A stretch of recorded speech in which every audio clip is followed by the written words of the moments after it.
말씀입니다. 성경에서 예수님의 탄생을 제일 먼저 안 사람이 누구라고 생각합니까?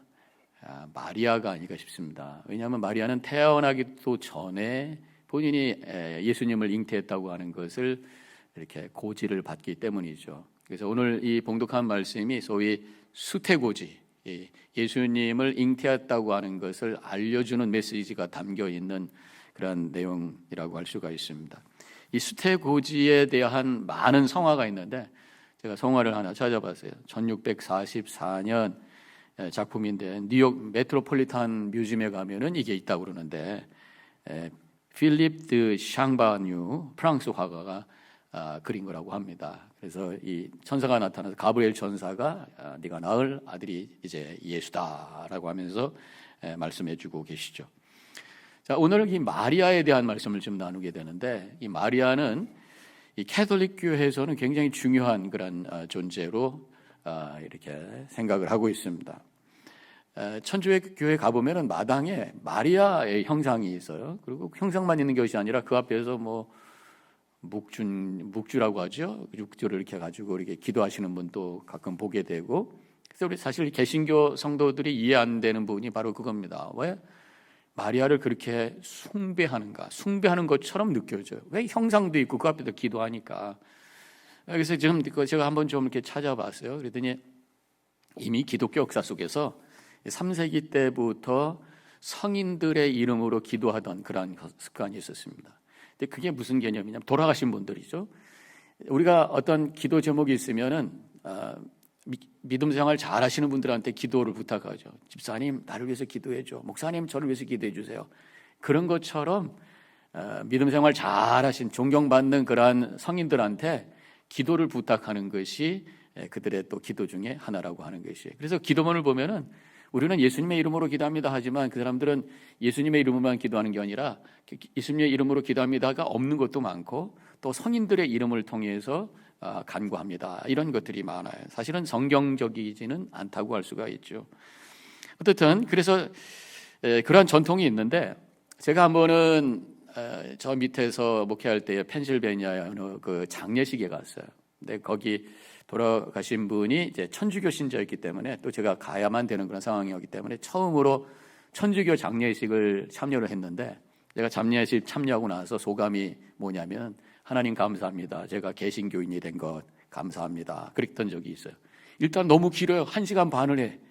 기도를 한 번 하는데 기도만 가지고 30분을 기도하는데 그 기도문을 가지고 읽습니다. 근데 거기 보면은 뭐 이렇게 해가지고 이제 성자에게 이제 기도를 하는 거예요. 성 마리아를 시작해서 12제자로 가서 한 50명의 이름이 쭉 반복이 되면서 계속 반복을 하는데 신부님이 나와가지고 성 베드로 그러면은 성도들이 뭐 누구를 위하여 빌어 주소서 여기다 목탁만 탁 치면은 그냥 절에서 하는 것 같은 그런 운율로 이렇게요. 뭐 그렇게 하면서 계속 반복을 하는데 얼마나 이게 지루한지 한 30분을 그러고 있었어요. 그래서 이 성인들의 이름을 가지고 그 이름을 부르면서 빌어주소서 그렇게 이제 고백을 하고 있습니다. 그러면서 이제 이 성인들이 여러 명이 있는데 그 중에 최고의 성인이 바로 마리아다. 그래서 마리아를 특별한 존재로 삼고 그래서 교회 마당에다가 형상까지 만들어 놓는 것이 아닌가 그렇게 생각을 해요.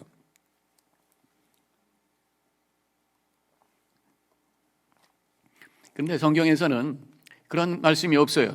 성경에서는 분명히 우리의 중보자는 예수 그리스도 한 분으로 말씀하고 있습니다. 로마서 8장 4절에서 그리스도 예수시니 그는 하나님 우편에 계신 자요 우리를 위하여 간구하시는 자시니라 그렇게 말씀하고 있어요. 다른 사람에게 부탁할 거 없어요. 예수의 이름으로 기도할 때에 하나님께서 우리의 기도를 들으시고 하나님께서 가장 선한 길로 응답해 주심을 믿으시기를 축원합니다. 그것이 우리의 믿음인 것입니다. 근데 이 성인에 대한 것은 성인이 어떻게 결정이 되는가? 교회에서 결정하는, 캐톨릭 교회에서. 그러니까 이 성경의 권위만큼 교회의 권위를 인정하는 것이 캐톨릭이에요. 그래서 이 교황도 그렇게 중요한 인물이 되는 것이고 성인들에 대한 그런 어떤 숭배가 그들에게 남아 있는 거예요. 그래서 이 중세 때의 종교 개혁자들이 이 교회 전통이 어떻게 성경과 같을 수 있느냐, 오직 성경으로만 그러면서 시작됐던 것이 이제 종교 개혁인 것이에요. 이 캐톨릭 교회에서는 이 마리아를 이렇게 너무 강조했어요. 근데 반작용으로 개신교에서는 이제 오히려 마리아를 무시하는 경향이 있습니다. 마리아라고 하는 말이 이렇게 나와도 캐톨릭 냄새가 나는 것 같고 그래서 별로 언급을 안 해요. 크리스마스 때만 언급하지 저도 뭐 설교할 때 다른 때 마리아를 언급해 본 적이 없으니까 너무 또 마리아를 중요하지 않게 취급하는 것은 아닌가. 성경을 들어가 보면은 성경은 결코 마리아를 무시하진 않아. 그렇다고 뭐 중보자로 세우는 것도 아니고. 그래서 오늘 말씀에서 마리아를 어떻게 설명하고 있는가를 한번 먼저 보면은요. 첫 번째로는 주의 어머니로 고백을 하고 있습니다. 엘리사벳이 43절에서 이렇게 말하죠. 마리아가 지금 들어왔을 때 내 주 어머니가 내게 나오니 이 어찌 된 일인가 그렇게 말하고 있어요. 마리아를 향해서 내 주 어머니라고 말하고 있습니다. 사실 31절에 보면 이미 이 천사가 가브리엘 천사가 마리아에게 태어날 아이의 이름을 줬어요. 예수라 하라. 가자마자 우리 아이가 예수야 얘기했을 거예요. 그럼에도 불구하고 엘리사벳이 주의 어머니. 사실 주라고 하는 것은 굉장히 높인 거죠. 그 당시에는 뭐 노예도 있었던 그런 시절이었을 테니까. 근데 그의 어머니라고 하면은 굉장히 높인 거예요. 그리고 이 엘리사벳과 마리아의 관계가 이종 사촌 관계입니다. 자매지간이라고 할 수 있어요. 그런데 엘리사벳은 나이가 굉장히 많아요. 나중에 보면 나이가 많은데 어떻게 아기를 가질 수 있습니까? 라고 하는 그 남편의 고백도 있습니다만은 뭐 거의 이제 50대 이후라고 할 수 있겠죠. 그런데 이제 마리아는 뭐 10대이기 때문에 굉장히 나이가 차이가 있음에도 불구하고 그 어린 자매에게 나의 주의 어머니 하면서 높이고 있는 것입니다. 그 이유는 뭡니까? 바로 그 태중에 예수님께서 계시기 때문이라고 하는 것입니다. 내 자체보다 내 안에 무엇이 담겨 있는가 중요한 거예요. 우리도 마찬가지예요. 우리는 부족한 존재예요. 그러나 내 안에 예수 그리스도가 계실 때에 내가 하나님의 자녀가 되고 왕 같은 제사장이 되고 하나님의 특별한 사랑을 받는 귀한 존재가 되는 줄로 믿습니다. 그래서 사도 바울이 고린도 후서 4장 7절에서 우리가 이 보배를 질그릇에 가졌으니 그렇게 고백을 하고 있어요. 질그릇이라는 게 그렇지 않아요? 우리가 흙으로 하나님께서 지어 주셨어요. 그런데 그 안에다가 예수 그리스도를 우리가 그분을 모셨기 때문에 보배를 가진 질그릇 껍데기는 별로 비싼 것이 아니고 귀한 것이 아니지만 그 안에 있는 보물 때문에 우리는 귀한 그릇이 되었다고 하는 것입니다.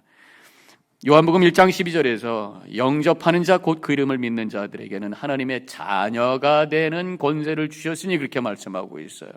우리가 예수 그리스도를 영접하는 것, 내 마음에 예수 그리스도를 담을 때에 내가 하나님의 자녀가 되는 특권을 주시고 우리를 귀한 존재로 인정해 주신다고 하는 것, 그것을 우리가 고백을 해야 될 줄로 믿습니다.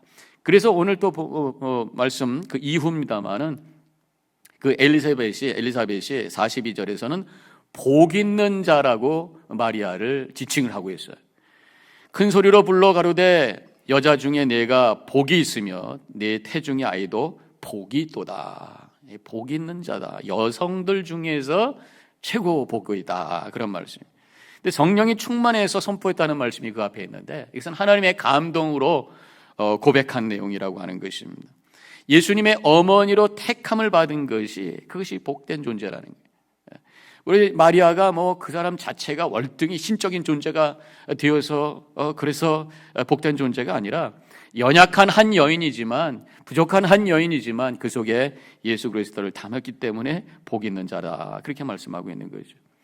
그런데 엘리사벳은 이렇게 고백을 했는데 마리아는 또 뭐라고 얘기했냐면 48절로 내려가 보면은 그 종의 비천함을 돌보셨습니다. 보라 이제 후로는 만세에 나를 복이 있다 일컬으리로다. 만세에 복이 있는 자다. 온 세대에 걸쳐서 복이 있다. 엘리사벳은 여자들 중에 복이 있다고 했고 마리아는 온 시대를 걸쳐서 나는 복이 있다. 그렇게 고백을 하고 있는 것이. 마리아는 복된 존재죠. 왜냐하면 그가 예수님을 잉태했고 품었고 예수님을 낳았고 예수님을 품고 있었고 가슴에 품고 있었고 또 함께 같이 있었고 성장시키고 양육했던 예수님의 성장과 인격의 형성을 도왔던 분이기 때문에 그분은 특별한 분이고 복된 존재다 말할 수가 있어요. 좀 그런 생각을 해보게 됩니다. 많은 여성 중에서 왜 마리아를 선택하셨을까? 어쩌다 보니까 그냥 이렇게 라플 티켓 좀 추첨하는 것처럼 이렇게 하셨을까? 그런 것은 아닐 것 같아요. 비록 어린 존재지만 나름대로 성숙하고 그 영혼이 맑고 깨끗했을 것이라고 믿습니다. 하나님의 아들을 잉태하는 것, 그냥 잉태만 한 거 끝난 것이 아니라 30년 공생에 시작할 때까지 어머니로서 함께 양육하고 생활을 했다면 어머니의 영향을 받는 거잖아요. 인간적으로 아이들이 성장하면서 가장 큰 영향을 받는 게 다른 사람이 아닙니다. 어머니란 말이죠. 그렇다면 이 마리아가 뭔가 성숙하고 영적으로도 더 순결한 그런 인격을 가졌을 것이다, 그런 생각을 하게 돼요. 이렇게 우리가 영적으로 성숙하고 순결한 영혼을 가질 때 하나님께서 때가 되면은 그 사람을 통해서 위대한 역사를 이루신다고 하는 것을 알 수가 있습니다. 이 마리아를 향해서 복되도다 이렇게 고백하는 것을 통해서 우리는 복에 대한 개념을 다시 한번 정확하게 해야 될 줄로 믿습니다. 보통 복이라고 하면은 건강하고 돈 많은 거예요. 세상적으로 잘 되는 것입니다. 그런데 성경에서 특별히 이 마리아를 향해서 복되다고 하는 그런 말씀을 통해서 우리가 깨닫는 것은 진정한 복은 하나님께 쓰임받는 인생이 되는 것인 줄로 믿으시길 주님의 이름으로 간절히 축원합니다. 아무리 세상 것 많이 갖고 있어도 사탄 마귀의 그러한 도구가 된다면 그 인생은 실패한 인생이에요. 그러나 세상적으로 좀 부족하더라도 그 인생을 통해서 많은 사람들이 감동을 받고 그 인생을 통해서 생명의 구원의 역사가 일어나고 그 인생을 통해서 교회가 세워지는 역사가 일어나고 하나님이 영광 돌리는 역사가 일어난다면 그 인생은 복된 인생인 줄로 믿으시기를 바랍니다. 디모데후서 2장 20절과 21절에 이런 말씀을 사도 바울이 하고 있습니다. 큰 집에는 금그릇과 은그릇뿐 아니라 나무그릇과 질그릇도 있고 귀하게 쓰는 것도 있고 천하게 쓰는 것도 있나니 그러므로 누구든지 이런 것에서 자기를 깨끗하게 하면 귀히 쓰는 그릇이 되어 거룩하고 주인의 쓰임에 합당하며 모든 선한 일에 준비함이 되리라. 좋은 그릇, 나쁜 그릇, 그런데 쓰임받는 그릇, 귀히 쓰임받는 그릇, 그렇지 않는 그릇. 여기서 말씀하는 것은 귀히 쓰임받는 그릇이 되기 위해서는, 가치 있는 존재가 되기 위해서는 깨끗해야 된다. 자기를 깨끗하게 하면, 이런 말씀이 나오는 거예요. 영혼이 깨끗해야 된다는 거예요. 상수도 우리가 많이 사용하고 있잖아요. 근데 오래된 집에서 이 상수도에서 그 리드라고 그러나요? 그 수은 중독이 그런 것들이 나와가지고 뭐 검사하는 킷도 있습니다만은 그런 것이 나오게 되면 문제가 생겨요. 수도 파이프도 바꿔야 되고 여러 가지 큰 문제가 생겨요. 파이프가 깨끗해야 깨끗한 물이 흘러가는 거란 말이에요. 하나님께서 우리를 통해서 은혜를 흘려보내고 사랑을 흘려보내고 복음을 흘려보내는데 우리가 깨끗한 영혼이 될 때에 하나님께서 사용하시고 깨끗한 영혼이 될 때에 하나님의 순수한 복음과 은혜와 사랑이 흘러가는 통로로 쓰임받게 되는 줄로 믿습니다. 그래서 우리는 정결하고 깨끗해야 돼요. 우리 신앙생활하는 것이, 경건생활하는 것이 바로 하나님께 쓰임받는 정결하고 깨끗한 그릇이 되기 위해서 우리가 신앙생활하는 거란 말이죠. 우리가 얼마만큼 가졌든지 세상적으로 얼마만큼 명함에 내는 많은 것이 있든지 이것이 중요한 것이 아니라 주님께서는 깨끗한 영혼을 찾으시고 쓰신다고 하는 것을 우리가 기억하면서 우리가 정결한 영혼으로 주님 앞에 설 수 있는 이 대강절이 되시길 주님의 이름으로 간절히 축원합니다. 오늘 본문 말씀 31절과 33절에 수태고지, 예수님의 잉태를 알려주는 말씀이 나오죠. 보라, 내가 잉태하여 아들을 낳으리니 그 이름을 예수라 하라. 저가 큰 자가 되고 지극히 높으신 이의 아들이라 일컬어질 것이요 주 하나님께서 그 조상 다윗의 왕위를 그에게 주시리니 영원히 야곱의 집을 왕으로 다스릴 것이며 그 나라가 무궁하리라. 그렇게 선포합니다. 이제 마리아를 통해서 태어날 그 아기가 하나님께서 다윗에게 계속해서 약속하셨던 그 왕, 영원한 왕, 그래서 그 왕을 통해서 영원한 나라, 하나님 나라가 세워질 것이다. 그런 말씀이, 이렇게 가브리엘 천사가 마리아에게 예수님의 탄생의 소식을 알려줬을 때에 이제 그 반응에 대한 말씀이 그 이후에 쭉 나오고 있습니다. 오늘 제가 여러분들과 함께 나누기 원하는 것은 이 마리아가 이러한 수태고지에 어떻게 반응했는가를 우리가 바라보면서, 우리가 이 대강절을 지내면서 예수님을 바라보면서 기다리면서 어떠한 자세로 나아가야 될 것인가라는 것을 이 말씀을 통해서 깨닫기를 원하는 것입니다. 첫 번째로는 겸손히 기다려야 된다는 거예요. 가브리엘 천사의 말이 끝났을 때에 마리아가 38절에 이렇게 대답합니다. 마리아가 가로되 주의 여종이오니, 자신을 여종이라고, 원어로는 둘레라고 하는 단어인데, 여종, 옛날 우리 개역 성경에서는 계집종, 영어 성경 보니까 어디서는 servant, 다른 데서는 bond slave, slave라는 단어가 나와요. 그 다음에 maid servant, 여러 가지 단어로 이렇게 설명하고 있는데, 원어로 들어가서 보면은 그것은 아주 낮은 하급 하녀를 의미한다, 그렇게 되어 있어요. 자신을 낮추면서 겸손히, 그리고 주님을 바라보는 이 마리아의 모습을 여기서 보게 됩니다.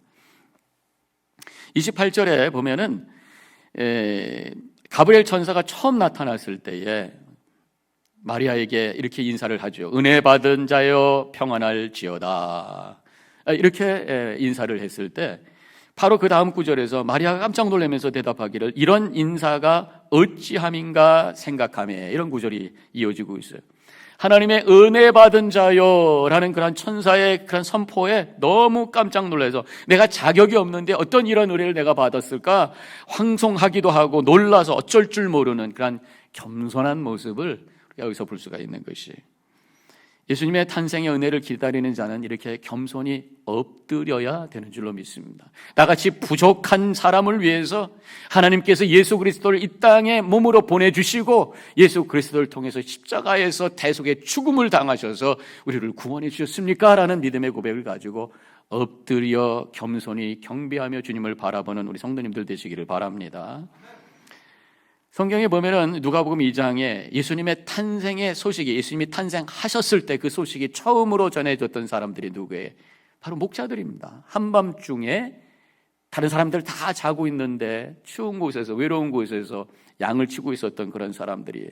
누가복음 2장 10절과 11절, 천사가 이르되 무서워하지 말라, 보라 내가 온 백성에게 미칠 큰 기쁨의 좋은 소식을 너희에게 전하노라. 오늘 다윗의 동네에 너희를 위하여 구주가 나셨으니 곧 그리스도 주시니라. 목자들에게, 그들은 아주 고생하는 사람들이, 그들은 천한 직업을 가진 사람들이, 그들은 하나님의 은혜를 구하고 있는 갈급한 심령들이었어요. 그들에게 먼저 예수님의 탄생의 기쁜 소식이 전해졌고, 그들이 제일 먼저 예수님께 가서 예수님을 경배할 수 있는 특권이 주어졌다고 하는 것이, 낮은 곳에 있었기 때문에.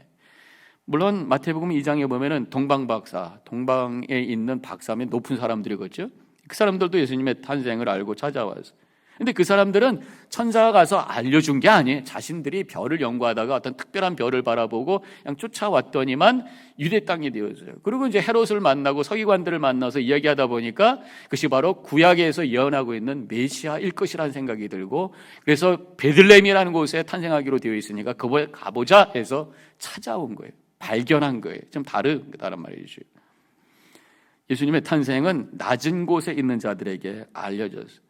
겸손한 자에게 예수님의 탄생의 소식이 복음이 되고 기쁨의 소식이 된다는 것이, 이 대강절에 다시 한번 겸손히 회복되는 그러한 역사가 일어나시기를 축원합니다. 작은 자로, 약한 모습으로 낮은 곳에 오신 예수님을 바라보면서 나갈 때 우리도 작은 자로, 낮은 자로, 그런 겸손의 자리로 엎드려지게 되어 있는 거란 말이에요. 겸손한 자세로 나가는 거예요. 이 겸손에 대해서 좀 더 생각을 해보면, 겸손은 정직하게 나의 약함과 죄성을 인정할 때에, 그러면서 하나님의 은혜를 구하는 자세가 바로 겸손이라고 할 수 있어요. 그래서 겸손은 정직하지 않으면 될 수가 없는 게 겸손이. 반대로 교만은 겸손하지 않은 거예요. 교만은 정직하지 않은 거예요. 나에 대해서 착각하고 있는 거예요. 나에 대해서 과장하고 있는 거짓이라고 할 수 있어요.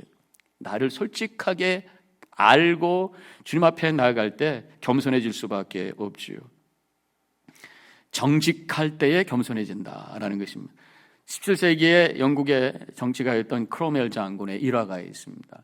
당시에는 뭐 사진기가 없었기 때문에 누구를 이렇게 다른 사람한테 알려주기 위해서는 초상화를 그림을 많이 그렸는데, 사람은 그 초상화를 그릴 때에 그 사람의 얼굴 중에 불필요한 것들은 당연히 안 그리게 되었다는 게 그 당시의 문화예요. 뭐 사막이라든가 상처 자국이라든가 점이라든가 이런 것들을 다 교정하고 없애버리고, 소위 지금으로 얘기하면, 컴퓨터로 얘기하면 당시에 뽀샵이라고 할 수 있겠죠. 그래가지고 이게 멋있게, 실물보다 훨씬 잘생기게 그리는 게 이제 그 당시의 문화였습니다. 근데 이때 크로멜이 얼굴에 사마귀가 있었대요. 근데 이제 그 당시 하는 대로 화가가 사마귀 안 그려서 이쁘게 이렇게 만들어 놓은 거예요. 자기 그린 사진을 보고 다시 그려달라고, 여기 사마귀를 그리라고, 사마귀도 내 자신의 한 부분이라고, 내 얼굴을 그대로 정직하게 보이고 싶다고 그랬던 적이 있었다. 그 사람의 어떤 그 성품 중에 하나가 정직이었다라는 얘기를 하면서 그 얘기를 하는 거죠.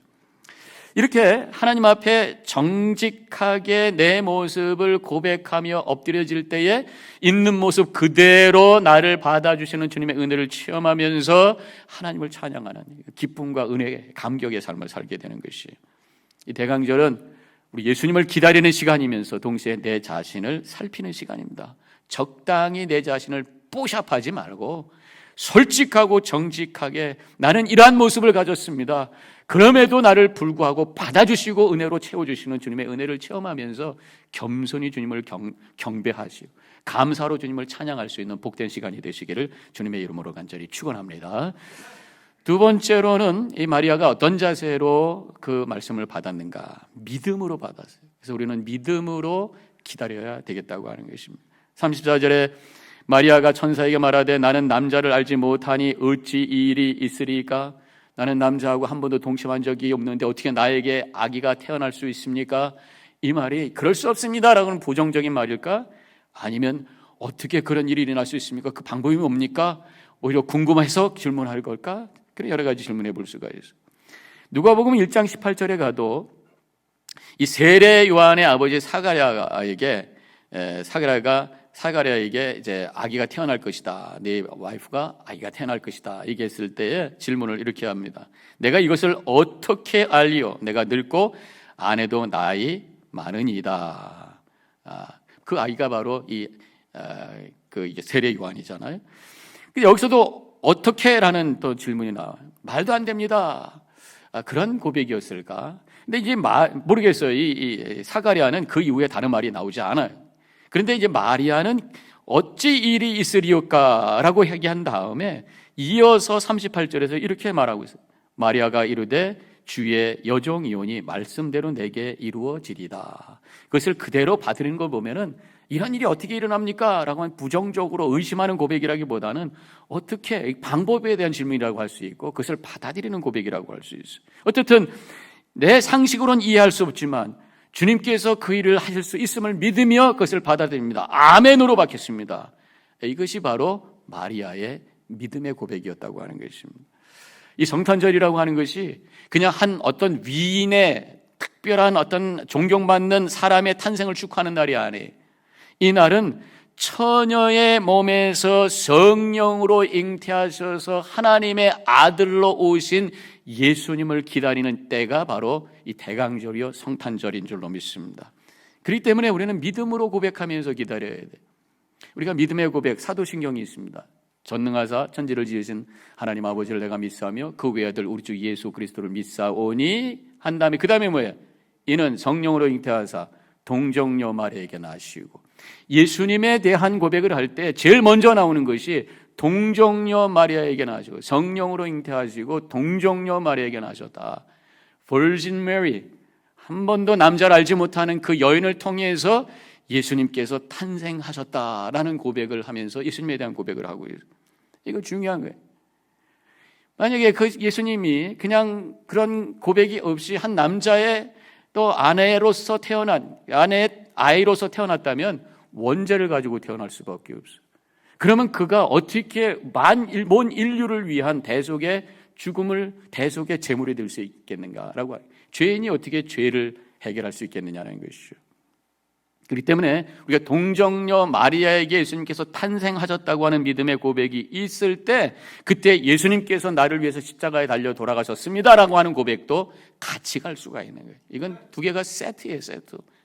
나는 동정녀의 탄생은 난 믿을 수 없어. 그렇지만 예수님께서 나를 위해서 죽으셨음을 믿습니다. 미안하지만 그 믿음은 제대로 된 믿음이 아니에요. 한 인간이 나를 위해서 죽으신 것이 되기 때문에 예수님께서 나를 위해서 십자가에 달려 돌아가시고 대속의 죽음을 당하셨기에 나는 구원받았음을 믿습니다 라고 고백한다면 우리 예수님은 동정녀 마리아를 통해서 나셨습니다 라는 믿음의 고백도 함께 할 때 그것이 가능하다고 하는 것입니다. 이번 성탄절을 통해서 다시 한번 예수 그리스도의 탄생, 성령으로 말미암아 동정녀 마리아를 통해서 탄생하셨다고 하는 믿음의 분명한 고백으로 주님을 바라보시기를 주님의 이름으로 간절히 축원합니다. 45절에서 엘리사벳이 예수님의 잉태를 믿음으로 받고 있는 마리아를 향해서 이렇게 말을 합니다. 주께서 하신 말씀이 반드시 이루어지라고 믿는 그 여자에게 복이 있도다. 또 복이라는 단어가 또 나와요.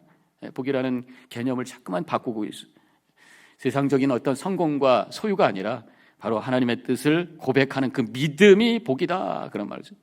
우리에게 그 복은 뭡니까? 구원의 복, 영원한 생명을 갖게 되는 복, 죽음을 넘어서 영생을 갖는 것이 바로 믿음의 복이, 그 영생을 가질 때에, 영생의 복을 우리가 믿을 때에 와지는 게 뭐냐면 소망입니다. 소망. 우리 성도는요 언제든지 소망 가운데 살아야 될 줄로 믿습니다. 왜냐하면 죽음을 넘어서 영생을 소망하는 믿음을 갖고 있다면 삶의 문제 그런 것 때문에 거기서 넘어지고 쓰러지고 좌절할 수가 없어요. 어느 상황 속에서도 소망을 향해서, 미래를 향해서 걸어가는 것입니다. 나에 대해서 소망하고 저 사람에 대해서 소망하고, 그렇기 때문에 우리 모두를 향해서 소망하기 때문에 우리는 사랑할 수가 있어요.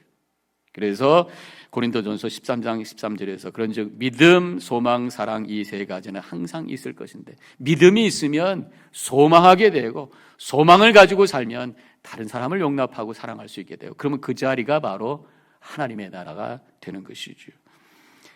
2차 세계대전 때 독일군 포로 수용소에 영국 군인들이 잡혀 있었어요. 근데 거기에 어떤 목사님이 계셨는데 그분이 이제 했던 경험한 일화라고 그럽니다.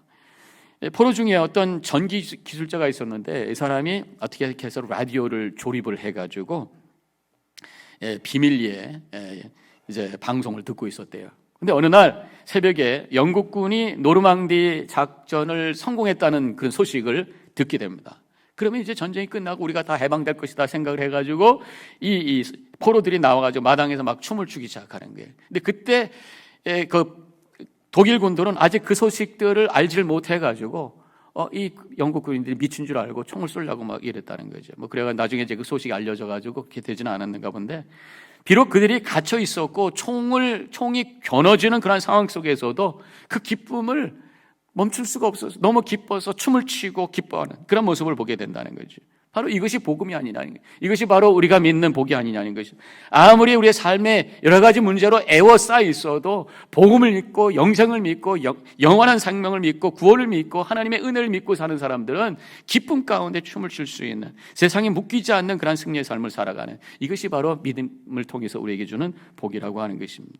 이번 성탄절에 하나님께서 우리에게 주시는 복으로 말미암아 기뻐 찬양하는 귀한 시간이 되시기를 축원합니다. 또 한 가지는 이 마리아가 순종하는 그런 모습을 보게 됩니다. 우리가 이 성탄절에, 이 대강절에 순종하면서 기도해야 되겠다고 하는 거예요. 38절, 마리아가 이르되 주의 계집종이오니 말씀대로 내게 이루어지리다. 아까 말씀드린 대로 이것은 믿음의 고백인데 동시에 순종의 결단이, 원하시면 부족하지만 저를 사용하여 주옵소서, 그 말씀에 순종하겠습니다 라고 하는 결단의 고백이 바로 이 말씀인 것입니다. 근데 순종이라고 하는 것이 이 말씀에 대한, 지금 자기가 아직 남자를 모르는데 아기를 갖게 되는 것에 대해서 그렇게 하십시다, 그렇게 하겠습니다, 그걸 받겠습니다 라고 하는 순종은 그냥 보통 순종이 아닙니다. 그 당시의 문화로 보면은 그것은 엄청난 대가를 치를 각오를 하고 있는, 각오를 해야 되는 고백이라고 할 수 있어요. 지금 남편이 그거 알게 되면은 요셉에게 버림받을 수가 있어요. 그럼 이혼하게 되는 거예요. 이혼이 아니죠. 아직 약혼 상태니까. 약혼 상태의 파혼이지만 거의 이혼의 상태가 돼가지고 다시 결혼을 못할 수도 있는 그런 위험성이 있어요. 그런데다가 사회적으로는 엄청난 수치와 모욕을, 잘못하면 죽을 수도 있어요. 간음한 자로 율법에 의해서 돌을 맞아 죽을 수도 있는 그런 상황. 그럼에도 불구하고 말씀대로 내게 이루어지리다. 죽음을 각오한 순종의 고백이었다고 하는 것입니다. 누가복음 2장에 시므온이라는 사람이 나오는데 경건한 사람이에요. 메시아를 기다리고 있었던 사람입니다. 탄생하신 아기 예수님을 보고 마리아를 축복하는 장면이 나오는데 34절과 35절에서 이렇게 말하고 있어요. 시므온이 그들에게 축복하고 그의 어머니 마리아에게 말하여 이르되 보라, 이는 이스라엘 중 많은 사람을 패하거나 흥하게 하며 비방을 받는 표적이 되기 위하여 세움을 받았고 또 칼이 내 마음을 찌르듯 하리라. 예수님의 탄생하신 걸 보면서 축복하면서 동시에 내 마음이 칼에 찌르는 것처럼 아플 것이다, 이런 말을 하고 있어요. 그 얘기 뭡니까? 지금 동정녀 탄생으로 말미암아 사람들이 알게 되면은 큰 어려움을 당할 수 있고, 또 이 예수님께서 나중에 십자가에 달려 돌아가심으로 말미암아 온 인류의 구원을 이루시는 그러한 아들의 죽음을 경험하는 어머니가 될 것이다, 그런 얘기입니다. 이런 것에 대해서 순종한다고 하는 것이 얼마나 큰 결단이었겠는가라고 하는 것을 우리가 생각해 볼 수가 있는 것이죠. 예수님을 기다린다고 하는 것이 은혜를 기다리고 기쁨을 기다리는 차원에만 머무는 것이 아니라 하나님의 명령을 기다리고 사명을 기다리고 십자가를 기다리는 시간이라고 우리가 생각할 수가 있습니다. 예수님을 지금 잉태하는 이 마리아의 심정 속에는 그러한 결단이 있었을 것이라고 하는 것입니다. 우리가 예수님의 제자가 된다고 하는 것은 자신을 부인하고 십자가를 지고 가는 것이라는 그런 차원이 있어요. 그래서 이 대강절에 우리가 은혜만을 기다리는 것이 아니라 내가 하나님께 어떻게 헌신해야 될 것이고 내가 주변 사람들과 어떻게 나누어야 될 것인가, 나를 통해서 어떻게 하면 하나님의 은혜가 흘러갈 것인가를 생각하고 기도하고 결단한 시간이 되어야 된다고 하는 것입니다. 내년에 교회와 주님을 위해서 우리가 어떻게 헌신할까, 내 재물과 재능과 시간을 어떻게 드릴 것인지를 결단하는 시간, 또 주변에 있는 사람들을 향해서 어떻게 내 마음을 나눌 것인가, 또 지금까지 행해나 불편했던 관계를 내가 어떻게 회복할 것인가, 화해할 것인가, 용서할 것인가. 그래서 이 성탄절이 하나님께 더 가까이 가고 다른 사람들에게 더 가까이 가면서 하나님의 사랑과 은혜의 화해 역사가 일어나는 놀라운 축복된 계절이 되시기를 주님의 이름으로 간절히 축원합니다. 이 대강절 예수님을 기다리면서 겸손하게 믿음으로 결단하면서 순종의 결심으로 기다림으로 말미암아 예수님께서 내 안에 임하시고 그것이 기쁨과 평강이 되셔서 하나님께 크게 영광 돌리는 우리 모든 성도님들과 제가 되기를 주님의 이름으로 간절히 축원합니다. 기도하십시다.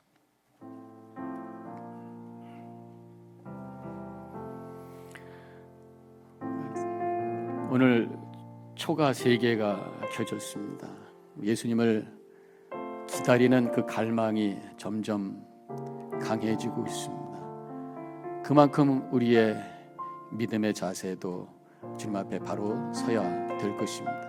겸손하게 믿음의 고백 속에서 순종의 결단으로 이 대강절을 지내겠습니다. 우리 자신을 뒤돌아보며 결단하는 이 시간이 되시기를 바랍니다. 묵상 기도합니다.